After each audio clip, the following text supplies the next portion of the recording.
Chapter 4, 1 through 4, a strong resolution necessary in the beginning. 5 through 9, considering first the length and tediousness of the way to perfection in mortification.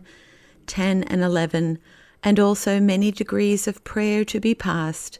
12, therefore it is seldom attained, and not till the declining age. 13, except by God's extraordinary favour to a few. 14, yet old and young ought to enter into the way.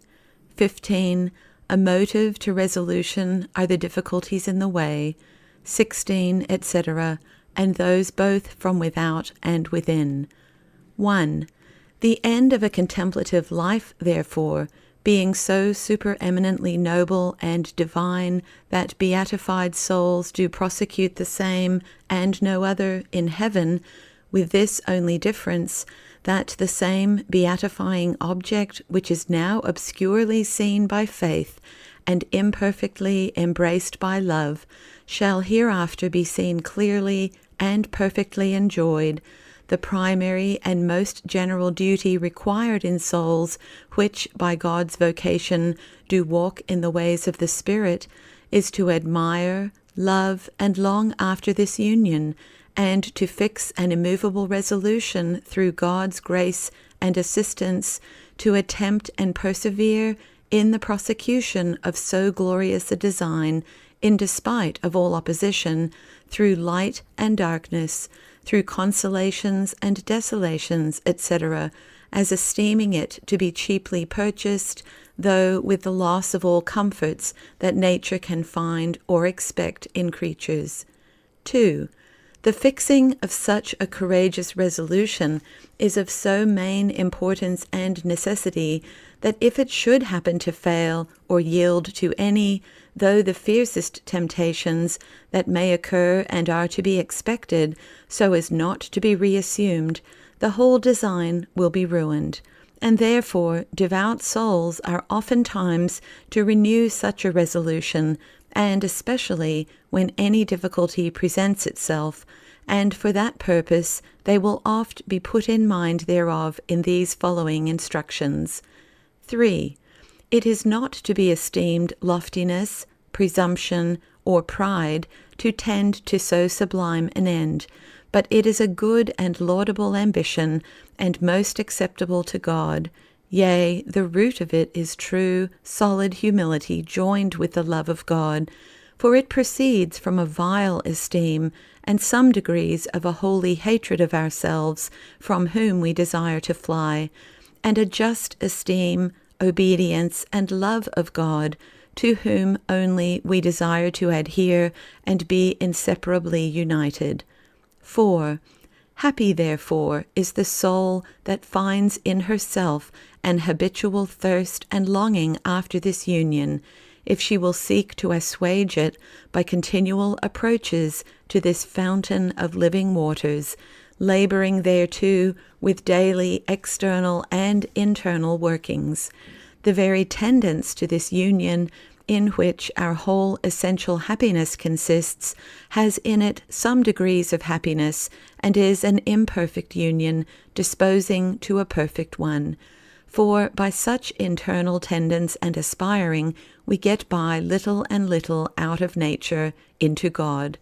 and that without such an interior tendance and desire, no exterior sufferances or observances will imprint any true virtue in the soul, or bring her nearer to God. We see in the example of Suso, who, for the first 5 years of a religious profession, found no satisfaction in soul at all, notwithstanding all his care and exactness in exterior regular observances and mortifications. He perceived plainly that still he wanted something, but what that was he could not tell, till God was pleased to discover it to him, and put him in the way to attain to his desire, which was in spirit to tend continually to this union, without which all his austerities and observances served little or nothing, as proceeding principally from self-love, self-judgment, and the satisfying of nature even by crossing it. Let nothing, therefore, deter a well-minded soul from persevering with fervor in this firm resolution. No, not the sight of her daily defects, imperfections, or sins, or remorses for them, but rather let her increase in courage even from her falls, and from the experience of her own impotency, let her be incited to run more earnestly and adhere more firmly unto God, by whom she will be enabled to do all things and conquer all resistances. 5. Now to the end that all sincerity may be used in the delivery of these instructions, and that all vain compliance and flattery may be avoided,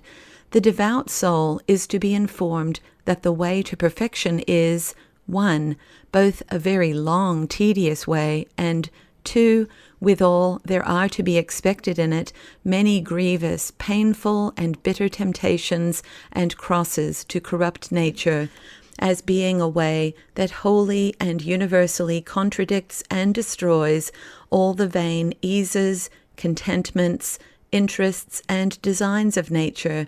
teaching a soul to die unto self-love, self-judgment, and all propriety, and to raise herself out of nature, seeking to live in a region exalted above nature, to wit, the region of the spirit, into which, being once come, she will find nothing but light and peace and joy in the Holy Ghost, the which, difficulties considered, instead of being discouraged, she will, if she be truly touched with God's Spirit, rather increase her fervor and courage to pursue a design so noble and divine, for which alone she was created. Especially 3, considering the infinite danger of a negligent, tepid, and spiritually slothful life, and likewise the security and benefit of being but truly in the way to perfection, though she should never attain to it in this life. 6. First, therefore, to demonstrate that the way to perfection must needs be long and tedious, even to souls well disposed thereto, both by nature and education, for to others it is a way unpassable without extreme difficulty. This will easily be acknowledged by any well-minded soul that by her own experience will consider how obstinate, inflexible, and of how gluey and tenacious a nature corrupt self-love is in her, how long a time must pass before she can subdue any one habitual ill inclination and affection in herself. What fallings and risings again there are in our passions and corrupt desires, insomuch as when they seem to be quite mortified and almost forgotten, they will again raise themselves and combat us with as great or perhaps greater violence than before. Now, till the poisonous root of self-love be withered, so as that we do not knowingly and deliberately suffer it to spring forth and bear fruit, for utterly killed it never will be in this life, till we have lost at least all affection to all our corrupt desires, even the most venial, which are almost infinite, perfect charity will never reign in our souls, and consequently perfect union in spirit with God cannot be expected, for charity lives and grows according to the measure that self-love is abated, and no further. 7. Souls that first enter into the internal ways of the Spirit, or that have made no great progress in them, are guided by a very dim light, being able to discover and discern only a few grosser defects and inordinations. But by persevering in the exercises of mortification and prayer, this light will be increased, and then they will proportionably every day, more and more, discover 1,000 secret and formerly invisible impurities in their intentions, self-seekings, hypocrisies, and close designs of nature, pursuing her own corrupt designs in the very best actions, cherishing nature one way when she mortifies it another, and favoring pride even when she exercises humility. Now, a clear light to discover all these almost infinite deprivations, not only in our sensitive nature, but also in the superior soul, which are far more secret, manifold, and dangerous, and a courage with success to combat and overcome them, must be the effect of a long-continued practice of prayer and mortification. 8. The want of a due knowledge or consideration hereof is the cause that some good souls, after they have made some progress in internal ways, becomes disheartened and in danger to stop or quite leave them. For though at the first, being, as usually they are, prevented by God with a tender, sensible devotion, which our Holy Father calls fervorem novitium, they do with much zeal, and, as it seems to them, with good effect, begin the exercises of mortification and prayer, yet afterward such sensible fervour and tenderness ceasing, as it seldom fails to do, by that new light which they have gotten, they discern a world of defects, formerly undiscovered, which they erroneously think were not in them before, whereupon, fearing that instead of making progress they are in a worse state than when they began, they will be apt to suspect that they are in a wrong way. This proceeds from a preconceived mistake, that because in times of light and devotion the soul finds herself carried with much fervour to God, and perceives but small contradictions and rebellions in inferior nature, therefore she is very forward in the way to perfection, whereas it is far otherwise, for nature is not so easily conquered as she imagines, neither is the way to perfection so easy and short. Many changes she must expect, many risings and fallings, sometimes light and sometimes darkness, sometimes calmness of passions, and presently after, it may be, fiercer combats than before, and these successions of changes repeated, God knows how oft, before the end approacheth. 9. Yea, it will likely happen to such souls that even the formerly well-known grosser defects in them will seem to increase, and to grow more hard to be quelled after they have been competently advanced in internal ways, and the reason is because, having set themselves to combat corrupt nature in all her perverse, crooked, and impure desires, and being sequestered from the vanities of the world, they find themselves in continual wrestlings and agonies, and want those pleasing diversions, conversations, and recreations, with which, whilst they lived a secular, negligent life, they could interrupt or put off their melancholic thoughts and unquietness. But if they would take courage and, instead of seeking case from nature, further than discretion allows, have recourse for remedy by prayer to God, they would find that such violent temptations are an assured sign that they are in a secure and happy way, and that when God sees it is best for them, they shall come off from such combats with victory and comfort. 10. Now, as from the consideration of the tediousness of a perfect universal mortification of the corrupt affections of nature, it does appear that hasty perfection is not ordinarily to be expected, and where there are appearances of extraordinary lights and supernatural visits in souls not thoroughly mortified, it is to be feared that there hath been some secret exorbitancy in the proceedings of such souls, some deeply rooted pride, etc., which hath exposed them to the devil's illusions, so that their state is very dangerous. The like will appear if we cast our eyes upon the nature and degrees of internal prayer, in the perfection of which the end of a contemplative life, which is perfect union in spirit with God, doth consist. 11.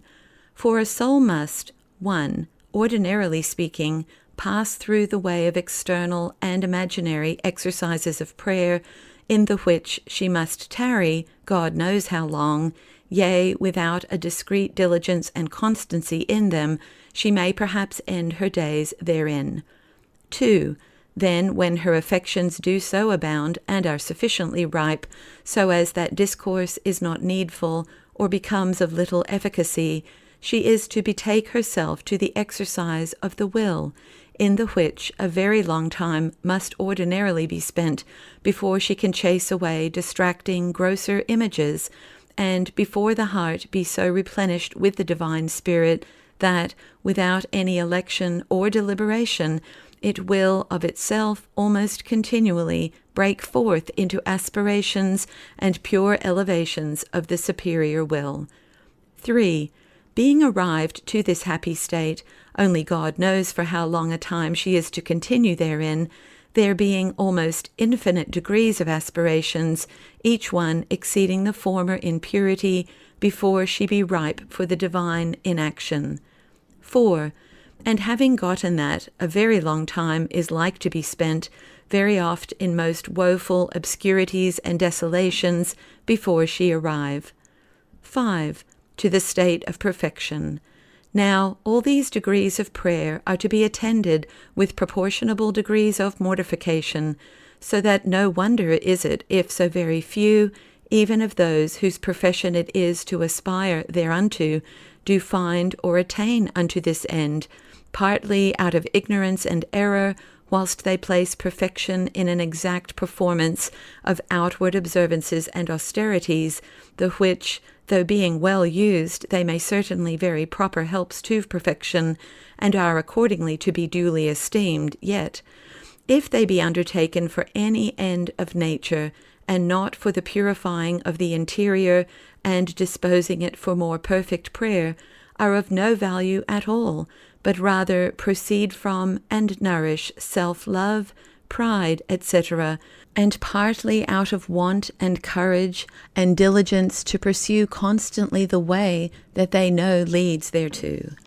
12. Upon these grounds, mystic authors do teach that, though it be a very great advantage to a soul to tread in these internal ways from her youth, before she be darkened and made sick with vicious habits, the combating against which will cause great difficulty, pain, and tediousness to her, yet she will hardly arrive unto the aforesaid active union and experimental perception of God's presence in her till almost a declining age, by reason that, though her natural ill inclinations may be mortified in a reasonable perfection before that time, yet till such age there will remain too much vigour in corporal nature, and an unstableness in the inward senses, which will hinder that quietness and composedness of mind necessary to such a union.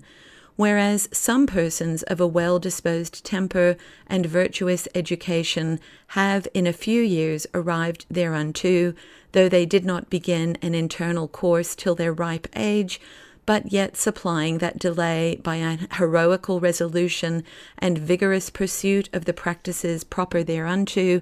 But as for those that have been viciously bred, there will be necessary a wonderful measure of grace and very extraordinary mortifications before such souls can be fitted thereunto. 13. Now, what hath been said concerning the length of the way, and the multiplicity of conditions requisite to the attaining to the end of it, is to be understood with relation to the ordinary course of God's providence. But God, who is the free master and disposer of his own graces, may bestow them upon whom and when he pleases, either miraculously increasing his grace in some souls, or conferring his supernatural favours before the time that they are ripe for them, as he did to St. Catherine of Siena and some others, who in their younger years have been favoured with a passive union. Mystic authors, likewise, accept from the ordinary course the case where God, upon the death of well-willed and well-disposed souls, happening before perfection attained, supplieth after some extraordinary manner what was wanting, and effects that in a moment which would otherwise have required a long space of time, and this, say they, God frequently doth in regard of the serious and fervent wills that he seeth in such souls, which were resolved to prosecute the way of his love for all their lives, though they should have lasted never so long. 14. but be the way to perfection never so long, the design itself is so noble, and the end so divine, that a soul cannot begin to aspire unto it too soon, nor take too much pains to procure it. Yea, the very desire and serious pursuance of so heavenly a design brings so great blessings to the soul, and puts her in so secure a way of salvation, though she should never perfectly attain unto it in this life, that there is none so old, nor so overgrown with ill habits, but ought to attempt, and with perseverance pursue it, being assured that at least after death he shall, for his good desire and endeavours, be rewarded with the crown due to contemplatives. For it is enough for a soul to be in the way, and to correspond to such enablements as she hath received, and then in what degree of spirit soever she dies according to the will and ordination of God, to whom she must be resigned, and consequently she will be very happy. Whereas if, out of despair of attaining to perfection, she should rest and do as it were nothing, contenting herself with outward ceremonious observances, she will be accounted before God as having been wanting to perform that whereto her profession obliged her. Though the truth is, the soul, being a pure spirit, consisting of mere activity, cannot cease doing and desiring something, so that if her desires and operations be not directed to the right end, they will go a wrong way. And if a soul do not continually strive to get out of nature, she will plunge herself deeper and deeper into it. 15. The second motive to induce a soul to arm herself with a great courage and strong resolution in her tendance to perfection is because, as the wise man says, he that sets himself to serve our Lord, especially in so high and divine an employment as contemplation, must prepare his soul for temptations greater and more unusual than formerly he had experience of, the which temptations will come from all coasts, both from without and within. 16. For an internal life, being not only a life hidden from the world, but likewise directly contrary to the ways of carnal reason, yea, too many even in religion have also, who approve only of actions and ways which outwardly make a fair show, as solemn performance of divine offices, external formal regularities, mortifications, etc. Hence it is that very sharp persecutions have almost always attended those whom God hath called to revive the true spirit of religion,